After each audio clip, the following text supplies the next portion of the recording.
오늘부터 다음 주 주일 그리고 청년부 수련회까지 한 알에 미리 땅에 떨어져서 어떻게 이 땅 가운데 복음의 씨앗이 뿌려지고 우리에게 어떻게 복음이 흘러오게 되었는지, 하나님께서 또 어떤 방법으로 어떤 사람을 통해서 일하시고 우리나라가 이렇게 오늘 근대화를 여러 시대를 통해서 오늘에 이르게 하셨는지 그 은혜를 함께 나누며, 또 이 일을 통해서 우리가 누리고 있는 많은 것들이 거저 주어진 것들이 아니라 누군가의 희생과 누군가의 헌신을 통해서 이루어진 것임을 돌아보기를 소망합니다. 그래서 주님께서 이 땅에 처음 복음을 전하기 위해서 어떻게 수많은 선교사님들의 마음을 두드리셨는지, 그래서 우리 마음 가운데서도 하나님을 향한 설레이는 마음들이 사그러져 간 분들이 있다라고 한다면, 예배를 통해서 말씀을 통해서 다시 하나님께서 말씀하시는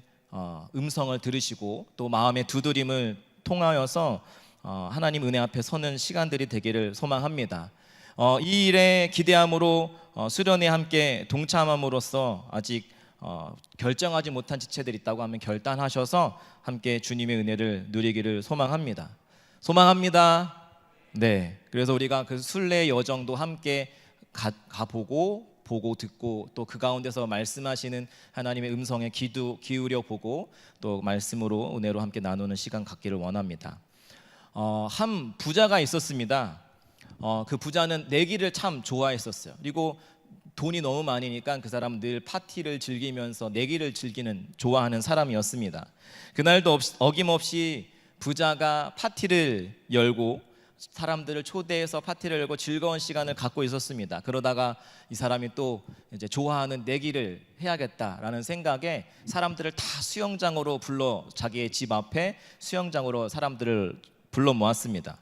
그리고 그 수영장에 자기가 키우는 악어 몇 마리를 이렇게 풀어 놓습니다. 그리고 이야기합니다. 누구든지 이 수영장 이 끝에서 저 끝까지 수영쳐서 통과하는 사람에게 내 사랑하는 딸과 내 재산의 절반을 주겠습니다 라는 이제 제안을 합니다.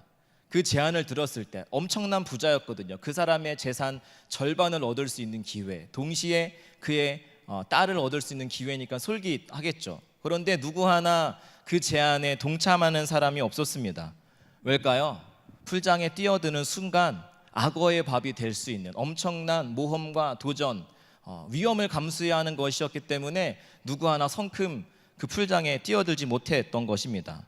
그런데 갑자기 머리가 허여신 연세 드신 할아버지가 그 풀장에, 수영장에 풍덩 뛰어드신 게 아닐까요? 그러니까 갑자기 악어들이 기다렸다는 듯이 그 할아버지를 따라오기 시작합니다. 그러니까 그 할아버지가 어떻게 했을까요? 악어의 밥이 되었을까요? 어떻게든 살기 위해서, 그리고 그 내기를 이루어내려고 끝까지 있는 힘을 다해서 수영을 칩니다. 그래서 저 끝까지 무사히 도달해서 이제 살아나는 거죠. 어떻게 할아버지가 그런 일을 할 수 있었을까? 사람들이 대단히 그의 용기와 또 그의 모습에 감탄하면서 박수와 환호를 보내고 있었습니다. 자신을 향해서 많은 사람들이 환호와 박수를 칠 때 할아버지는 사람들을 향해서 몹시 화가 난 듯이 외쳤습니다. 누구야? 누가 나를 밀쳤어? 네, 그 할아버지가 스스로 뛰어든 것이 아니었던 것이죠. 여러분, 사람이나 짐승이나 살고자 하는 강한 욕구가 있습니다. 그래서 극한 상황에 처했을 때 어떻게든 살아남으려고 하는 것이 살아남으려고 본능적으로 행동하게 됩니다. 그런데요, 기독교의 관심 중에서 하나는 살아가는 것, 그것 말고 또 죽는 것입니다. 어떻게 나의 죄된 본성을 죽이고 옛사람을 죽이고 새로운 사람으로 이전 것은 지나갔으니 보라 새로운 새 것이 되었노라, 그 말씀과 같이 살아가는 방법, 내가 어떻게 새로운 삶을 살아갈 수 있는가, 거기에 초점이 맞춰져 있습니다. 왜냐하면 예수님께서 그렇게 하셨고 그리스도인들은 예수 그리스도의 발자취에 그 걸음을 따라가는 사람들이기 때문에 그렇습니다. 오늘 우리가 같이 읽었던 한 절의 말씀을 보면 헬라인 사람 몇이 예루살렘의 유대교 명절을 지키러 왔습니다. 그들이 예수를 뵙고자 한다는 말을 듣고서 예수님께 말씀을 드렸더니 예수님께서 말씀하시기를 인자가 영광을 얻을 때가 되었다라고 말씀하십니다. 하나님을 알지 못하던 헬라인들이 이제 구원의 문제를 갖고 예수님을 만나기 위해서 찾아오는 모습을 보시면서 이제 내가 영광의 때를 얻을 때가 왔다고 말씀하신 것입니다. 그런데 그 영광이 무엇과 연관되었는지 여러분 연관되고 있는지 아십니까? 무엇과 연관이 될까요? 24절의 말씀, 진실로 미리 땅에 떨어져 죽지 아니하며 한 알 그대로 있고 죽으면 많은 열매를 맺느니라. 여러분, 이 말씀은 예수님께서 이제 십자가에서 돌아가실 것을 두고서 하신 말씀입니다. 그러니까 그분이 이제 그 영광의 때가 되었다라고 하는 것은 죽음과 연관되어 있는 것이라 할 수 있습니다. 예수님께서 이제 그 죽으심으로, 그 영광에 참여하심으로 많은 생명을, 자신 한 사람의 희생을 통해서 많은 사람을 구원하는 생명의 열매를 맺게 하실 때가 되었다, 그런 생각을 하신 것이죠. 여러분, 세상은 더 악착같이 살아야 열매를 맺는다고 이야기합니다. 그러나 성경은 열매를 위한 희생, 한 알의 밀알과 같이 자기가 죽어질 때 많은 열매를 맺을 수 있음을 이야기하고 있습니다. 예수께 받은 은혜를 따라 그분이 가신 그 길이 참된 영광의 길임을 알고 그 예수님께서 한 알의 밀알이 되셨던 것처럼 예수님을 따르는 위대한 인생들이 우리가 살고 있는 이 한국 땅에, 과거 조선 땅에 수없이 많은 선교사님들이 발길을 하게 되었습니다. 여러분, 혹시 우리나라에 와서 제일 먼저 최초로 순교하신 분이 누군지 아십니까? 최초로 순교하신 선교사님의 이름을 아십니까? 이름을 아세요? 들어본 적 있으세요? 어디서 들리는 것 같은데? 네, 토마스 선교사입니다. 들어보셨습니까? 그분의 이름은 토마스 선교사입니다. 사실 이분은 사진 속에 나오는 이분은 한국이 아니라 중국을 품고 영국을 떠나왔습니다. 그런데 도착하자마자 아내와 뱃속에 있던 아이를 한꺼번에 잃는 아픔을 겪게 됩니다. 이 세상에서 사람이 받을 수 있는 가장 큰 충격은 배우자와의 사별이라고 이야기할 만큼 굳이 그 말을 인용하지 않더라도 굉장히 큰 갑작스러운 아내의 사별, 그로 인하여서 많은 아픔 가운데 있었습니다. 그 선교사님 그 자체가 충격을 받았을지도 모르겠습니다. 왜요? 자기 만족과 나의 유익을 위해서 떠나온 것이 아니었습니다. 하나님 나라와 의를 위하여서 그 땅에 있는 복음 알지 못하고 죽어가는 많은 영혼들을 위해서 많은 것들을 포기하고 왔는데 결과가 어떤 것이었습니까? 아내를 잃고 사랑하는 자녀까지 동시에 잃는 일이 있었던 거죠. 그의 나이 23살 때 있었던 일입니다. 23살의 나이엔 견디기 너무나 큰 아픔이었겠죠. 그리고 게다가 상해 책임자인 선교사님과의 불화로 인해서 선교사직을 사임하고 그냥 청나라에 취직해서 일을 하게 됩니다. 그러던 중에 천주교 박해를 피해서 온 2명의 조선 사람을 만나게 되는데, 이 조선 사람들이 신앙을 갖고 있다라고 하지만 성경에 대해서 전무한 모습을 보면서 내가 이 나라에 가서 복음을 전해야겠다, 성경을 더욱더 잘 알 수 있도록 가르쳐야겠다라고 하는 마음이 분명히 선교사직을 그만두었지만 그 마음에 다시 불일 듯 일어나게 됩니다. 그리고 이 선교사님이 아픔을 뒤로하고 이 마음을 품고 1865년 9월에 황해도 연안에 와서 우리나라 말을 배우며 가지고 왔던 한문 성경을 틈이 날 때마다, 시간이 날 때마다 나누어지기 시작합니다. 그런데 이때는 정탐의 개념을 갖고 왔기 때문에 약 2달 반 정도의 시간을 갖고서 다시 중국으로 돌아갑니다. 그리고 다시 채비를 해서 이제는 한국 땅에 뼈를 묻기 위해서 준비하고 조선 땅에 문이 열려지기만을, 기회만을 엿보고 있는데 그 길이 열리지 않는 거예요. 그렇게 답답하게 있던 중에 조선과 무역을 하러 가려는 배가 있다는 소식을 들었습니다. 마침 그 배에서 조선 사람들과 무역을 하려면 말이 통해야 되잖아요. 통역관을 구한다라고 하는 소식을 듣고서 내가 비록 무역선을 타고 가는 한이 있더라도 내가 저 배를 타고 조선에 들어가야겠다, 그 통역관에 지원을 하게 됩니다. 그리고 1866년 이 배를 타고 옵니다. 여러분, 이 배가 국사책에도 기록되어 있는데 여러분 그 배 이름을 아십니까? 제가 공부할 때는 있었는데 여러분이 공부할 때는 없으셨습니까? 이 배의 이름, 네, 아세요? 네, 제너럴 셔먼호입니다. 들어보셨죠? 국사책, 그 내용 없습니까? 그런 내용? 네. 조선 땅을 향하기 전에 그가 영국에 이런 편지를 남기게 됩니다. 아주 잔인하고 사악한 대학살이 최근 조선에서 일어났습니다. 그럼에도 불구하고 누군가 조선에 들어가 선교의 문을 여는 것의 중요함을 깨달아 제가 들어가기로 결정하였습니다.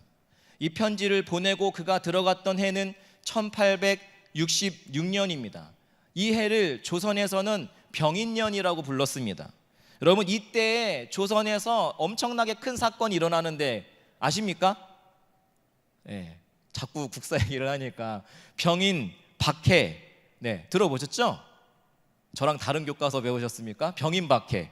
네, 그때 어떤 일이 있었냐면 몰래 100년 전에 개신교 선교사보다 천주교 선교사님들이 100년 전에 우리 땅에 먼저 들어왔거든요. 그리고 몰래 죽음을 각오하고 천주교 복음을 전하는 일들을 했습니다. 그러다가 이 천주교 신부가 발각돼서요, 우리나라에 들어온 천주교 신부들이 처형되기 시작합니다. 그리고 그와 더불어서 서양 종교를 믿는 신자들을 색출해내기 시작했고, 조선 땅에 있는 천주교 신자의 씨를 말려버리겠노라 하면서 조선 땅에 있는 8,000명의 천주교 신자들이 죽임을 당하게 됩니다. 그 와중에 한 명의 신부가 몰래 탈출을 해서 그 소식을 프랑스 정부에게 알리는 거죠. 그리고 그거를 병인박해라고 하는 거고, 이 소식을 정부에 알렸더니 프랑스는 군함을 이끌고 조선 땅, 조선 앞바다에 와서 무력 시위를 펼치면서 강화도도 점령하고 하는 일들이 벌어지는 게 병인양요입니다. 이렇게 그 토마스 선교사가 이제 조선 땅을 향했던 때는 서양 종교를 향한 박해뿐만 아니라 발각되는 대로 그들을 무작위로 죽이는 해에 있었습니다. 조선에 잘못 들어갔다가 붙잡히게 되면 그의 목숨도 불보듯 뻔하게 죽음을 각오해야 한다라고 하는 사실을 그는 똑똑히 알고 있었습니다. 그러나 그는 어떻게 편지합니까? 선교의 문을 여는 것이 중요함을 알기 때문에 내가 비록 죽는다 할지라도 내가 그 일을 위해서 나는 가겠습니다. 이러한 상황들이 조선을 향한 불타는 그 마음을 꺼트릴 수 없었던 거죠. 그리고 죽음을 각오한 선교의 여정을 제너럴 셔먼호를 타고서 들어오게 되는 것입니다. 그리고 이 배가 조선에 와서 무역하자고 요청합니다. 그러나 그때는 세국 정책이 시행되고 있었기 때문에 문을 열어줄 수 없으니 돌아가라, 좋은 말 할 때 가라 이야기합니다. 토마스 선교사님이 말을 정확히 이해를 못했는지 아니면 조선의 능력을 평가절하했는지는 잘 모르겠지만 분명히 그들은 말로 돌아갈 것을, 너희와 무역할 수 없음을 이야기했지만 이 배가 계속해서 평양을 향해서 들어오는 겁니다. 좋은 말로 해결하려고 했는데 안 들으니까 조선 입장에서는 어땠을까요? 굉장히 열이 받았겠죠. 그러던 중에 이 배가 모래 위에 걸려서 오도 가도 못하게 되는 상황이 벌어집니다. 그러니까 기다렸다는 듯이 이 배를 향해서 공격을 마구마구 퍼부었습니다. 그리고 시간이 얼마 지나지 않아서 제너럴 셔먼호는 불길에 휩싸이게 됩니다. 그러면 그 배에 타고 있었던 사람들이 살기 위해서 어떻게 했을까요? 옆에 강물입니다. 배는 타고 있습니다. 뛰어내렸겠죠. 그러면 기다리고 있다는 듯이 사람들이 물 위로 올라올 때마다 족족 쳐 죽이는 거죠. 대동강물 강변이 피로 물들고 있습니다.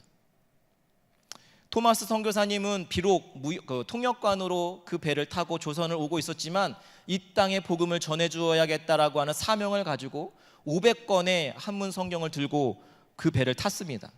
그리고 죽음이 코앞에 놓여있는 상황에서도 성경을 나누어 주면서 예수 믿으라고 하는 거예요. 그리고 마지막 한 권 성경 붙들고 붙잡히게 됩니다.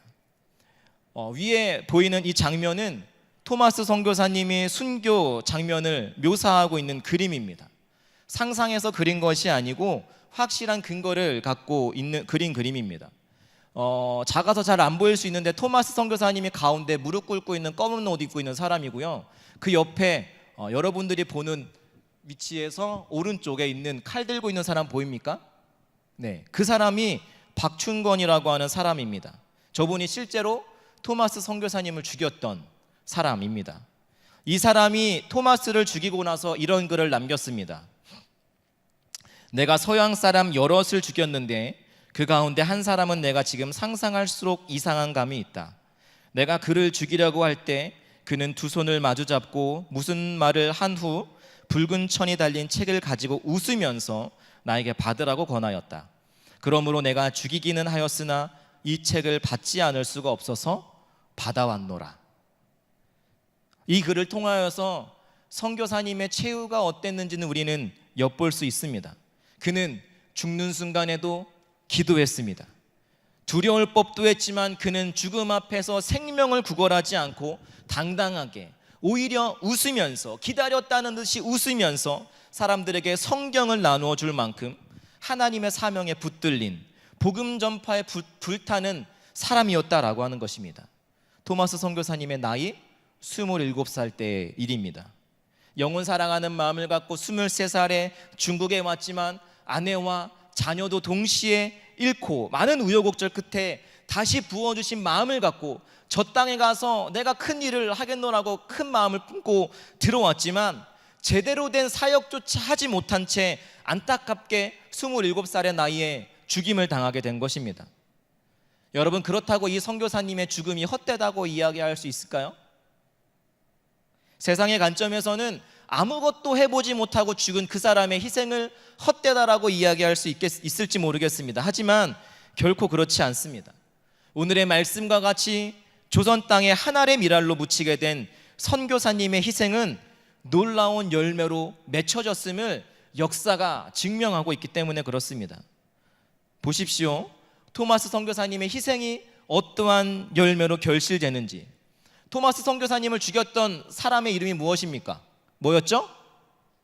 네, 방금 얘기했었는데 박춘건.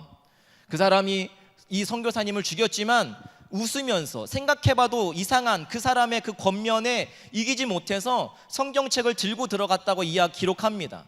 그 당시에 성경책을 들고 갖고 있다는 것이 발각되기만 해도 죽임을 당할 수 있던 때였는데 너무 기분이 찜찜한 거죠. 너무 이상한 거죠. 이 사람이 그토록 죽으면서까지 전해주고자 했던 이 책이 뭔지 궁금한 마음에 이 성경책을 들고 왔던 거죠. 그런데 놀랍게도 이 사람이, 토마스 선교사님을 죽였던 이 사람이 그가 전해주었던 성경책을 읽고 예수를 믿고 회심하여 예수를 믿게 됩니다. 그리고 그는 아마 늘 이런 마음으로 살았겠죠. 빚진 마음으로 살았겠죠. 죄송스러운 마음으로 하루하루를 살아가지 않았을까요? 토마스 선교사님의 죽음을 통해서 그 성경 말씀에 기록되어 있는 죽기까지 사랑하는 예수님의 모습을 그는 경험했던 거죠. 그러니 그가 허투루 살아갈 수 있었겠습니까? 그렇게 살아가더니 이 사람이 후에는 장로님이 되시고요, 선교사님들 앞에서 무릎 꿇고 회개하며 내가 과거에 선교사님을 죽인 사람이었습니다. 저는 죄인입니다.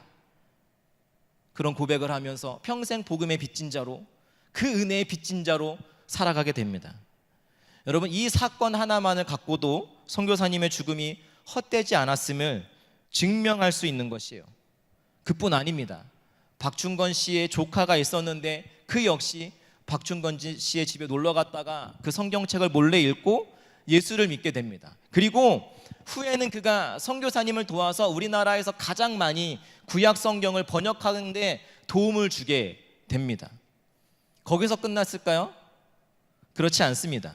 한 알의 밀이 땅에 떨어져 썩지 아니하면 한 알 그대로 있지만 썩어져 죽으면 많은 열매를 맺느니라 기록되었듯이 한 알의 밀알로 조선 땅에 떨어진 토마스 선교사님의 순교의 피로 인하여서 상상치 못할 열매들이 조선 땅 가운데 주렁주렁 열매 맺히게 됩니다. 제너럴 셔먼호가 불타는 그 광경을 목격한 이들 가운데 최치량이라고 하는 사람은요, 그 자기가 죽어가는 순간에 전해주었던 성경책 3권을 받습니다. 그러나 그 성경책 3권을 갖고 있다가 잘못 걸리면 죽을 수 있으니까 두려움에 박영식이라고 하는 사람에게 그 성경책을 전달해 줍니다. 이 박영식이라고 하는 사람의 성경을 받기는 받았는데 이 사람 역시 막상 이 책을 받고 나니까 어떻게 해야 될지, 어떻게 써야 될지 잘 모르겠는 거예요. 그래서 고민하다가 이 성경책을 뒤적뒤적이다 보니까 성경책의 종이 질이 너무 좋은 거예요. 그래서 이 사람이 어떻게 했는지 아십니까? 그 성경책 3권 다 한 장 한 장 낱장으로 다 뜯어가지고 자기 집 벽에 도배지로 바릅니다. 뭐 앤틱했겠죠. 집 안에 이렇게 한문이 가득해 써져 있는 그 책들을 보면서. 그런데 놀라운 일은요, 후에 토마스 선교사님으로부터 3권의 성경책을 받았던 최치량이라고 하는 사람이 박영식 씨의 집에 놀러 가서 벽면에 붙어 있던 성경의 말씀을 읽는 가운데 그리스도인이 되었다라고 하는 것입니다. 그리고 성경을 뜯어 벽지로 발랐던 그 집은 평양 최초의 교회인 널다리골 예배당이 됩니다. 여러분 놀랍지 않습니까? 그리고 그 교회가 후에 이사를 해서 교회를 짓고 그 교회 이름을 지었는데 이름이 장대현 교회입니다. 들어보셨습니까? 장대현 교회. 100년 전 평양 땅 가운데 놀라운 부흥의 불씨가 가득히 타올랐었던 그 시작이 평양 장대현 교회로부터 시작되었습니다. 토마스 선교사님으로부터 성경을 받았던 최치량이라고 하는 사람, 벽에 붙어있던 그 글씨들을 성경을 읽고 그리스도인이 되었던 소년은 그리고 그 평양 장대현 교회 최초의 장로님이 되십니다. 사랑하는 여러분, 놀랍지 않습니까? 선교사님들이 그들에게 복음을 직접 전하지 않았습니다. 지난주에 말씀을 나누었던 것처럼 말씀을 읽는 가운데 그들이 변화되었고 그것이 그들의 삶을 변화시키고 교회로 이루어지게 됩니다. 이런 역사가 일어났다는 것 자체가 저는 너무너무 놀랍더라고요. 왜냐? 이렇게 성경은 놀라운 생명력을 가진 말씀 그 자체인 것이에요. 그러니까 토마스 선교사님이 그 사실을 너무나 잘 알았던 거죠. 내가 비록 이 사람들에게 말이 잘 통하지는 않지만 이 생명이 가득한 말씀을 이들에게 전해주고 이 말씀을 읽는 가운데 성령님이 함께 하시면 그들을 변화시켜 주실 것을 그는 분명히 확신했던 것입니다. 자신이 죽어가는 가운데, 죽음을 눈앞에 둔 상황 가운데 직접 복음을 전하지 못한다면 한 사람에게라도, 더 한 사람에게라도 이 성경을 이 땅에 전해주고 싶었던 것입니다. 여러분, 세상에 그 어떤 책이 이런 놀라운 힘을 갖고 있습니까? 그러니까 여러분, 신앙생활 하시면서 아직도 긴가민가 하신 분들이 있다면 도전하시기를 바랍니다. 말씀을 읽고 말씀을 배우고 묵상하는 일에, 우리의 신앙의 중심에 말씀을 두는 일에 도전하시기를 주의 이름으로 축복합니다. 그 가운데 말씀드렸던 것 같은 놀라운 은혜와 역사가 경험되어질 줄로 믿습니다. 할렐루야. 이 토마스 선교사님이 너무나도 일찍 자신의 생을 조기에 마감했지만 이 조선 땅에 제일 먼저 묻힌 한 알의 밀알로 그의 죽음은 결코 헛된 것이 아니었습니다. 그의 피가 뿌려진 대동강물을 마신 이들마다 예수를 믿게 되었고, 평양은 동방의 예루살렘이라고 불릴 만큼 한국교회를 거룩한 도성이 되는 열매로 가득 맺혀지게 되었기 때문에 그렇습니다. 그리고 토마스 선교사님을 파송했던 교회의 목사님은요, 토마스 선교사님의 아버지셨어요. 아들마저 조선 땅에 순교했다는 소식을 들었을 때 그 아버지 목사님의 마음이 어땠을까요? 얼마나 미어졌을까요? 앞이 창창한 사랑하는 아들의 목숨을 빼앗아간 조선, 이름도 모른, 처음 들어본 조선, 그 땅이 미울 법도 하지만, 징후로 가득해질 법도 하지만 오히려 아들이 죽기까지 사랑했던 그 조선을 이 아버지가 품습니다. 그리고 성도들과 함께 그 땅 가운데 복음의 문이 열려지도록 함께 합심하여 기도합니다.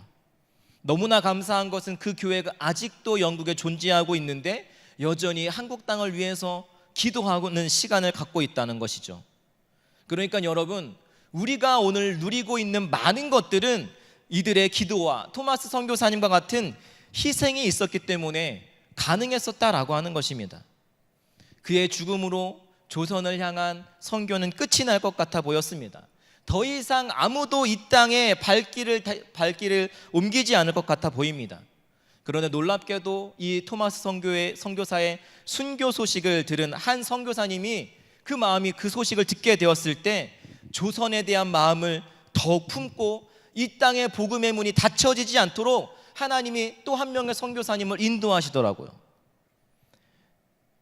토마스 선교사님과 같은 마음을 품어서였을지 모르겠지만 놀랍게도 로스 선교사님의, 로스라고 하는 선교사님인데요, 그 선교사님 역시 아내가 아이를 출산하다가 그 아이와 아내를 다 잃게 됩니다. 제가 설교를 쓰면서 놀랍게도라고 하는 말을 굉장히 많이 썼는데 제가 정말 많이 놀랐거든요. 어떻게 그런 일이 있을 수 있을까? 그럼에도 불구하고 로스 선교사님은 조선의 복음화를 위해서 그의 가을 압록강변까지 걸어서 갑니다. 그리고 그 마음이 식어질까 그 강을 건너고자 뱃사공을 찾는 거죠. 도와주는 사람이 아무도 없습니다. 대신 배를 빌려주면 내가 좀 건너갈 수 있겠는데 배를 빌리고자 하는데 아무도 도와주지 않습니다. 나서는 이가 없습니다. 당시 상황, 외국인들과 접촉만 해도 죽을 수 있는 상황이었기 때문에 누구도 감히 나서려고 하는 이들이 없었던 거죠. 하는 수 없이 이 선교사님이 발길을 돌리지만 그것이 조선을 향한 그의 마음을 포기할 수 없었습니다. 그리고 압록강을 건너지 않고 중국의 고려문이라고 하는 곳에 조선인들이 있다는 사실을 듣고 그 조선인들을 찾아서 고려문이라고 하는 곳으로 찾아갑니다. 고려문은요, 당시 한국과 청 양국의 유일한 관문으로서 1년에 4번 이제 장이 열리는 거죠. 공식적으로 한국 사람들이 청나라에 가서 이제 무역을 할 수 있는 장터가 열리는 곳이었었어요. 그러니까 그곳에 가면 조선 사람들을 만날 수 있을 것이라고 하는 기대를 가지고 로스 선교사님이 그곳까지 또 찾아가는 거죠. 그리고 그것에서 복음을 더 효과적으로 전달하기 위해서 한국말을 배우기 시작합니다. 그리고 그 복음의 문이 열려질 때까지 기다리면서 한국말을 배우고 그 땅에서 그곳에서 만나는 조선 사람들에게 성경을 나누어 주고 한글을 배우기 시작합니다. 거기서 이응찬이라고 하는 장사꾼을 만나게 됩니다. 그는 이 고려문에 한약재를 가득 싣고 압록강을 건너오다가 거센 바람이 몰아치는 바람에 가지고 왔던 모든 한약재들, 귀한 것들을 다 잃고 겨우겨우 목숨을 부지한 사람입니다. 그때 돌아갈 수도 없어서 방황하다가 서양 선교사님들이 이런 어려운 사람들을 도와준다는 소식을 듣고 찾은 사람이 누구냐? 로스 선교사님한테 가는 것이에요. 그리고 이응찬이라고 하는 사람이 로스 선교사님의 어학 선생님이 됩니다. 그리고 한글을 배우기 시작하는데 여기 위에 화면에서 보이는 것처럼 기역, 영어 밑에 보면은 잘 안 보이시겠지만 G, I, U, G 이렇게 써가지고 기역, 니은 이렇게 철자를 하나하나 배우기 시작합니다. 그리고 그 다음에 단어를 배우는데 이때 흥미로운 것은 이 이응찬이라고 하는 사람은 함경도 사람이었어요. 그리고 그 고려문에 있는 사람들은 대다수는 함경도 사람이었습니다. 그러니까 그들의 쓰는 말은 로스 선교사님의 입장에서는 표준어처럼 들릴 수 있었을 거예요. 왜냐하면 조선 사람들마다 다 쓰는 말이 함경도 말이었거든요. 그러니까 이때 최초로 번역된 동시에 성경을 번역하기 시작하는데 최초로 번역되었던 성경은 함경도 버전으로 기록된 성경이라는 거죠. 그래서 말씀만이 이제 로스 선교사님 말씀만이 기독교의 핵심이고 전도의 중심이라고 생각하면서 한글을 배우면서 성경 번역을 해 나갑니다. 그래서 보는 이거 화면 보여주세요. 보이는 성경이 우리나라 최초에 기록된 성경입니다. 구약 39권, 신약 27권, 66권으로 된 완권이 아니라 최초의 복음은 누가복음 한 권 딸랑 쪽복음이라고 하는 성경이었어요. 그런데 이응찬이라고 하는 사람이 평안도 사람이었으니까 어떻게 기록됐었냐? 하나님의 어린 양, 예를 들면 이런 것들을 하나님의 양새끼 이렇게 번역하면서 사투리 버전으로 이제 누가복음이 기록되었다는 그런 흥미로운 사실을 또 발견했습니다. 이응찬이라고 하는 사람이 로스 선교사님을 도와주면서 기독교에 대해서 긍정적으로 생각하기 시작해요. 그리고 그를 조금 더 적극적으로 돕고 싶다는 마음에 청년 3사람을 함께 불러와서 선교사님의 사역을 돕게 합니다. 그들이 했던 일들은 뭐냐면 한문으로 된 성경을 정독하는 거예요. 그리고 그 성경을 잘 번역할 수 있도록 계속해서 읽고 선교사님이 번역하는 것과 의미가 맞는지 확인하는 작업을 하는 거죠. 그 과정을 되풀이하는 과정 가운데 이 청년 세 사람의 마음 가운데 성령의 감동하심을 통해서 이 세 사람 모두가 예수님을 믿게 됩니다. 할렐루야. 로스 선교사님이 복음을 전했을 수도 있겠지만 계속해서 수없이 성경을 읽는 가운데 그들의 마음이 변하였고 예수님을 영접하게 되었다라고 하는 것이에요. 그리고 4년 후에 이 세 사람 모두가 세례를 받게 됩니다. 여러분, 이런 일이 일어나는 중에 백홍주는요, 로스 선교사님이 번역해준 그 복음서를, 성경책을 조선 땅에 전해주고자 하는 열망으로 가득 찼어요. 그런데 성경을 갖고 국경을 넘어오다 걸리면 그냥 그날로 끝날 수 있거든요. 그래서 머리를 쓰고 다가 어떻게 성경책을 들여오기 시작하냐면 성경책을 또 한 장 한 장 다 납권으로 분리하는 거죠. 그리고 성경책 한 면과 새끼를 꼬는 거예요.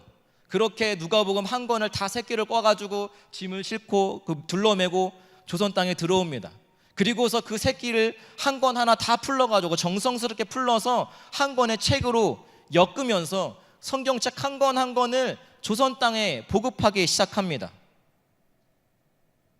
그리고 후에 백홍주는 우리나라 최초의 장로님이 되어서 조선 땅에 선교사가 들어왔을 때 그들의 길잡이가 되어서 선교사님들이 복음을 더 잘 전할 수 있게끔 합력합니다. 아까 토마스 선교사님으로부터 3권의 성경책을 받았던 사람은 평양 장대현 교회 처음 장로님이고요. 이분은 우리나라 최초의 장로님이 됩니다. 그러다가 이분이 요주의 인물로 지방 관리들에게 쫓겨요. 왜냐? 그때 외국인들에 대한 경계가 가득한 때에 이 사람 옆에는 항상 외국인들이 있으니까 저놈 우리나라 팔아먹을 매국노라고, 그래서 엄청난 박해와 고난을 당하게 됩니다. 그 후유증으로 인해서 이 누구죠? 백홍준이라고 하는 사람이 우리나라에서 믿음을 가진 처음 사람으로서 이 땅에 묻혀진 최초의 조선인 하나의 미랄이 됩니다. 여러분, 다시 1879년으로 돌아와서 아까 세 사람이 세례를 받던 그 해에 놀라운 것은 로스 선교사님이 성경을 번역하는 것을 도와주었던 그 세 사람이 세례를 받던 그 해에 의주와 황해도 소래 그리고 한양에서 세례를 받기를 기다리는 사람이 100명이 넘었다라고 하는 사실입니다.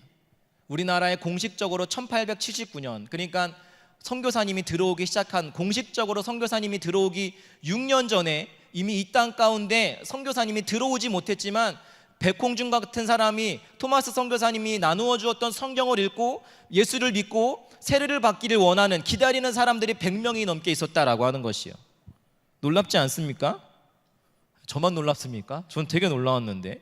그럼에도 선교사님들이 공식적으로 들어오기 전에 이미 이 땅 가운데는 하나님의 말씀으로 이 땅을 두드리고 계셨고요. 그 두드리는 자의 문을 열고 말씀을 영접한 자들이 예수 그리스도를 믿는 놀라운 복음의 역사들이 일어나고 있었다라고 하는 사실이에요. 그리고 그렇게 한 권, 두 권 목숨과 맞바꾸면서 갖고 왔던 성경이 우리나라에 1884년의 공식적인 기록에 의하면 그렇게 들어왔던 성경책이 9,500권. 역시 놀라지 않으시는군요. 9,500권이었습니다. 사랑하는 여러분, 이 땅에 복음이 전해진 것은, 복음의 시작은 선교사님들이 직접 복음을 전하는 포교 활동으로부터가 아니었고요. 외국인 선교사님들이 들어올 수 없는 상황 가운데서 목숨을 걸고 성경을 조선 땅에 가져다주는 말씀을 통해서 조선 땅을 두드리셨다라고 하는 사실을 여러분 기억하셨으면 좋겠습니다. 그리고 우리가 앞으로 살아갈 이 시대 가운데 목숨을 걸고 지키고 붙들어야 할 것이 무엇인지, 우리의 신앙의 중심에 두어야 할 것인지 무엇인지를 여러분 잘 기억하십시오. 여러분들의 지금 신앙의 중심에는 무엇이 있습니까? 여러분 자신이 신앙의 중심에 앉아 있습니까? 아니면 하나님의 말씀입니까? 그래서 바울은 지난주의 말씀과 같이 젊은 나이에 목회를 하는 디모데를 향하여서 말씀을 배우고 그 말씀을 확신하고 배우고 확신한 일에 거하라고 힘주어 말했던 것이에요. 그런데 언제부턴가 교회 안에 신앙을 가졌다는 이들 중에 말씀으로 인하여서, 복음으로 인하여서 내 삶이 이렇게 변화되었음을 간증하는 일들이 줄어가고 있는 것 같습니다. 암흑과 어둠으로 가득했던 이 조선 땅 한가운데 하나님의 말씀이 빛으로 비추어졌을 때 조선 땅, 어둠으로 가득했던 조선 땅 가운데 빛이 비춰지기 시작합니다. 그리고 그 빛들이 하나둘 모이기 시작하면서 놀라운 역사가 있었는데, 오늘 우리에게 이런 역사가, 동일한 은혜가 우리 가운데 일어나고 있지 않다면 이거 뭔가 굉장히 한참이라도 잘못된 것 아니겠습니까? 그 말씀이 우리 안에 들어왔는데 왜 우리는 아직 어둠일까요? 오늘날 수많은 교회들 가운데 빛이 없고 어둠인 것은 교회의 건물은 있으나 그 건물을 존재케 했던 하나님의 말씀이 사라져가고 있기 때문은 아닐까요? 그래서 오늘날 교회가 빛을 잃어버렸다라고 말하는 것은 아닐까? 여러분, 아시시의 성인 프란시스의 전기를 쓴 작가가 그의 삶을 기록하고 정리하고 마지막에 쓴 결론은 이것이었습니다.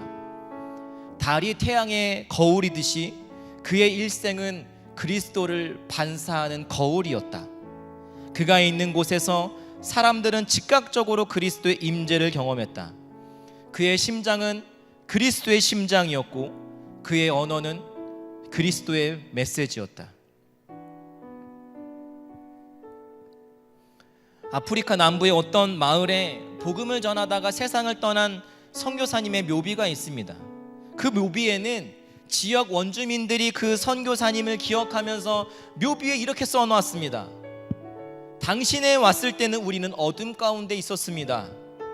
그러나 당신이 떠나간 지금은 우리는 빛 가운데 있습니다. 사랑하는 여러분, 조선 역시 그 당시 수많은 선교사님들이 조선 땅으로 향하던 그 시대, 조선은 암울하다고 할 만큼 어둠으로 가득했던 때였습니다.